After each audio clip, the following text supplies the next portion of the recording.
My name is Paymon Aramju, and my wife and I, we run a personal injury practice in Liberty, Missouri.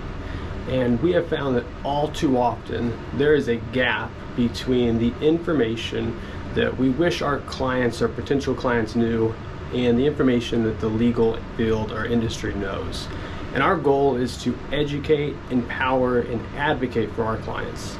So I'm going to spend a little bit of time today talking about a topic that's just a general brief understanding of personal injury law, go through some key concepts so that you're more familiar if you encounter a situation as to who or what you may be able to do.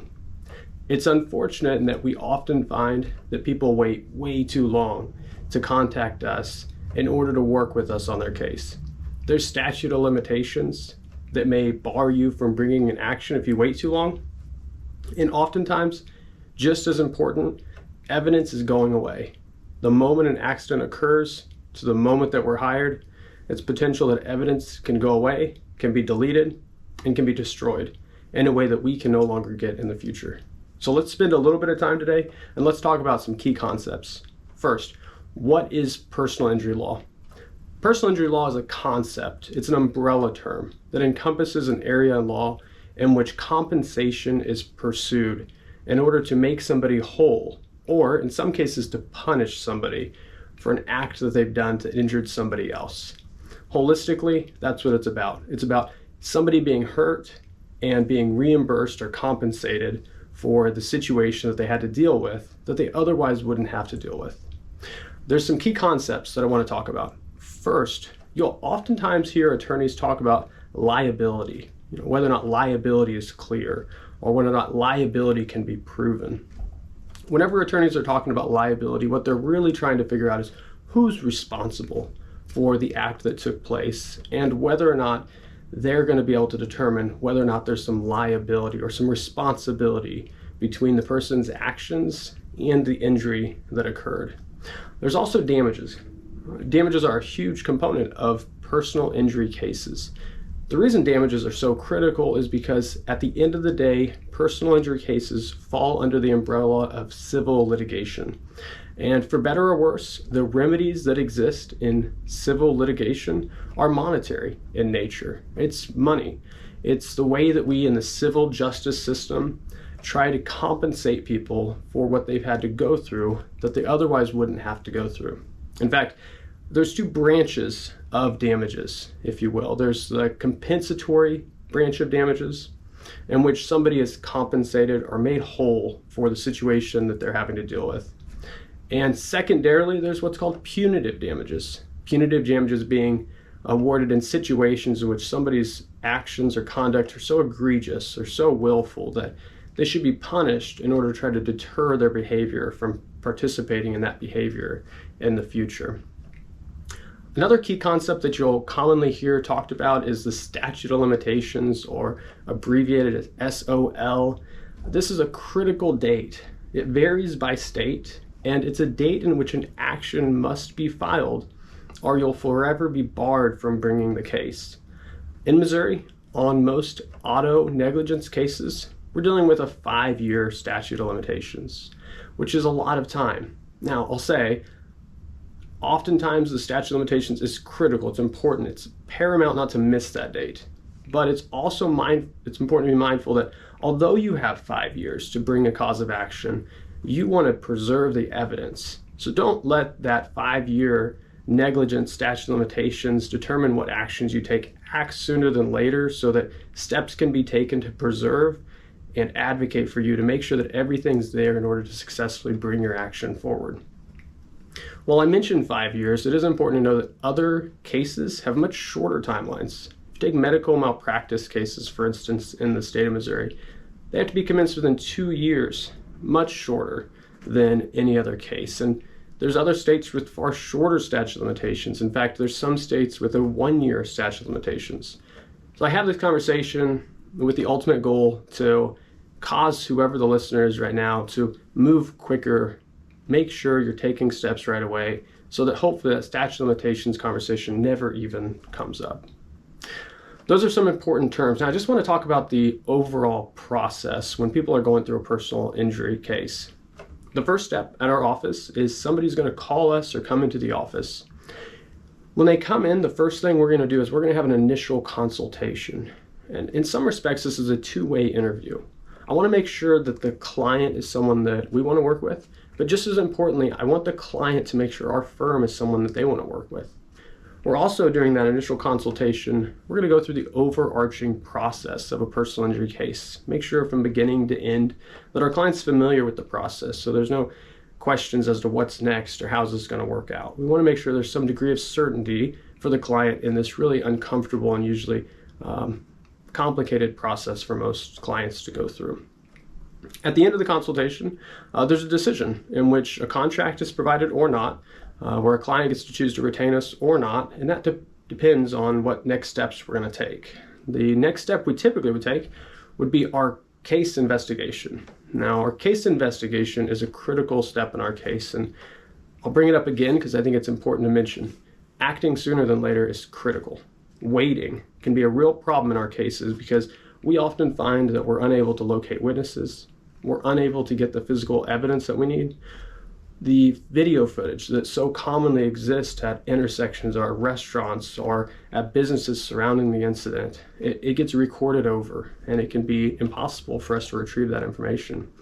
So our investigation is critical to begin right away. The first step, once we are engaged by a client, is to begin that investigation so that we can start building the case for our client. Immediately after and sometimes in conjunction with the investigation, depending on the case, we'll file the case with the court. We have found that many times we can settle and resolve a case without having to file suit. Simply sending what's called a letter of representation, sending a spoliation letter to preserve evidence so that they're instructed not to delete evidence, will trigger an adjuster or sometimes an attorney to get assigned to the case. And that can ultimately resolve the case without having to go to court or even file the case in court.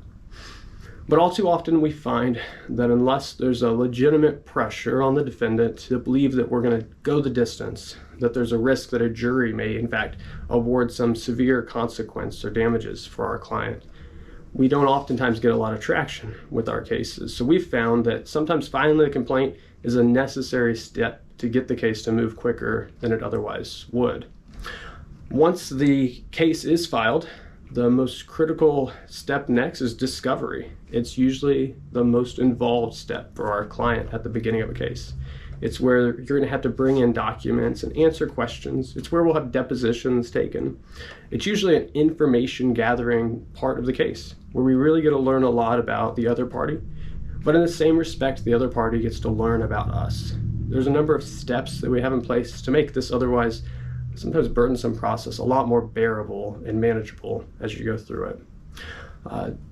Finally, settlement and negotiations. Now, the settlement negotiation phase, it'll happen in tandem, whether it be pre-suit or post-suit, with our investigation, with our client treatment. There's always this underlying discussion and conversation with clients as far as case value and what direction and case expenses. But our goal, and I'll tell you, our most effective way to resolve cases is to plan and prep the case for trial. Do all the steps that we need to so that if ultimately we cannot resolve a case, we're prepared to put on that case and do the best we can for our client. A mistake that I think can be made is to take on a case and prepare to settle. That's a terrible approach. All of our cases we take on with the effort and energy of trying. If we're able to come to a resolution without that energy, great for the client. A lot of risk and a lot of time can be avoided, but we are not doing our clients justice by planning to settle. We take our cases on with the effort of trying them, which does mean that we're preparing cases for trial each and every one of our cases. The final case stage, if it's not settled, is going to be trial. Trial is the portion of the case that most people are nervous about. They don't want to have to go to court. They're nervous about testifying and public speaking, as many people are. But we make a promise to our client, each and every one of our clients, that we're going to take the time to spend with them. We're going to take them to the courthouse if need be. We're going to practice the testimony. We're going to make sure that they're equipped and informed of the process so that although this intimidating and complicated process will have to be undergone, it'll be manageable as can be, and we'll be right there by our client's side through the entirety of the process. Some questions people commonly ask is, well, how do I choose a personal injury attorney? Sure, you've explained some a few key terms, and sure, you've explained the key process, but I just don't know how to manage this. The adjuster's been a pain in the butt. Maybe they're not responding to you. Maybe they're undervaluing your case, and you may just need to hire an attorney. Not a sales pitch, but just genuine truth to our potential clients.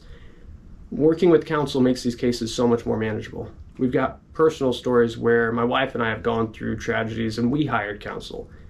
It's difficult to grieve and go through the process of difficult times and to also legally advocate for yourself and be aware of all the steps that need to be taken so that long term your case is prepared and you have everything you need to put that case in front of a jury.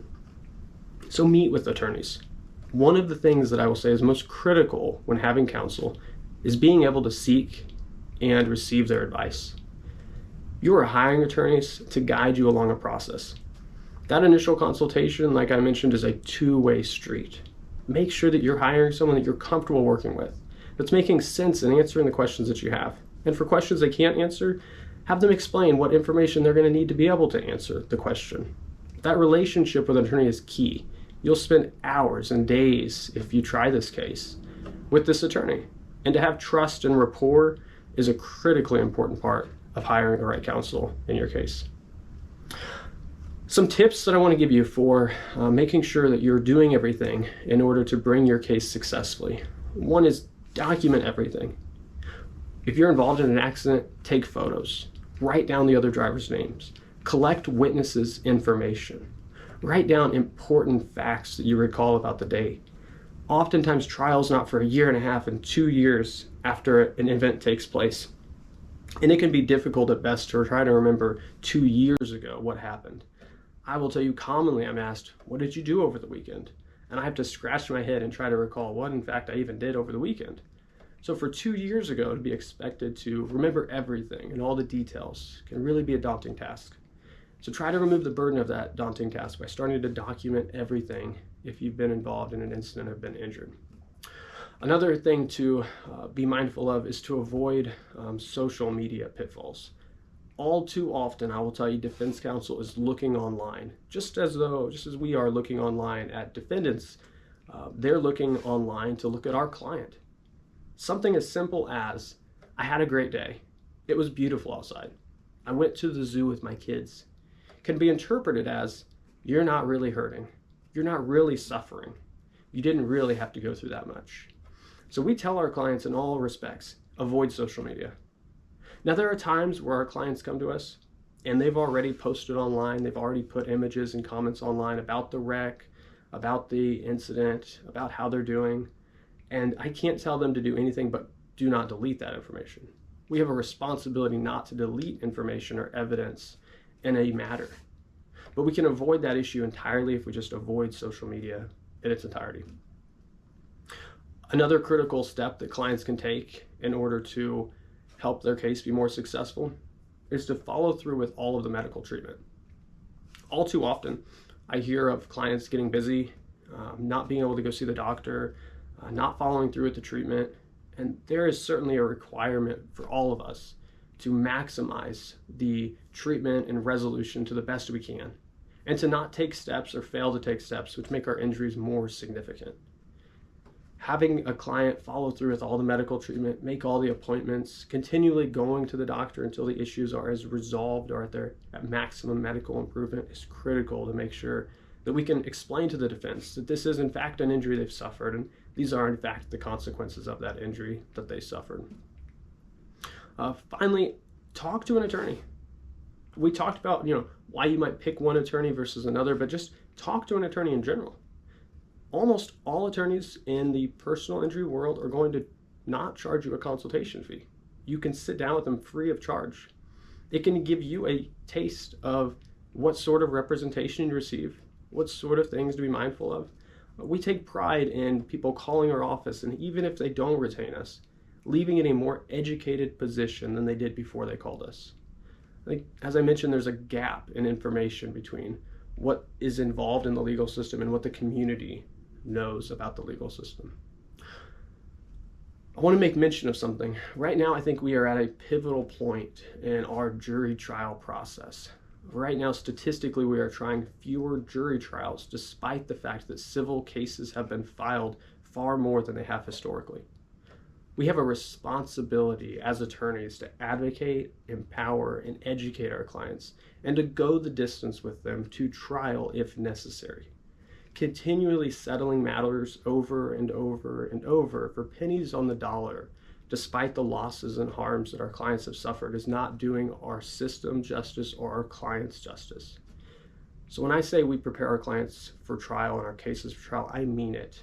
There's a huge distinction between a trial and a settlement as far as time and cost and risk. If we have an opportunity to resolve a case for our client to avoid those, we will. But we also don't want to take that effort and those steps if they dramatically decrease our client's opportunity to fully recover for the harms and losses that they suffered. Finally, our contact information will be in this video. I again want to repeat, I take pride and I enjoy talking with potential clients. Every day I talk to people who go through tragic situations, and we work to try to recover for them, to bring them back to as good of a state as we can, to compensate them as fully as we can for their injuries. I would appreciate it if you'd spread the word about what we do and why we do it. And if you have the opportunity and the need to call an attorney to talk about your legal needs, I hope that you call us and talk with us. Thank you.